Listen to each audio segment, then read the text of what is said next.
Welcome to Guide Guru. We hope this video helps. You begin by choosing high-impact targets and immediate actions. Explain why focus matters. You pull 3 solid data points per lead so your outreach connects. Once done, build a short, repeatable cadence. Message, follow-up, value add. Make sure to prioritize accounts with recent signals so you don't waste time. You'll start outreach the same day you qualify to capture momentum.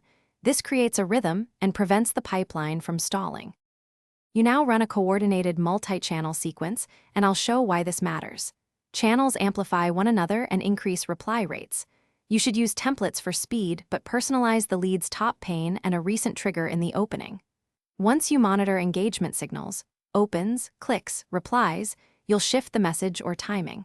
Make sure to swap creative after 2 unanswered cycles to avoid fatigue. Keep notes so every touch feels purposeful and informed. You finish by converting engagement into a booked discovery or moving the lead to nurture. Explain why prompt action matters. Once a lead shows interest, propose 2 time options and lock the meeting. If there's no response after the full cadence, switch to a low-touch nurture and revisit 6 to 8 weeks later. Make sure to troubleshoot by double-checking contact details and that you're engaging the real decision maker. Wrong contact is the most common silent failure. Thanks for watching. Consider subscribing if we helped you today.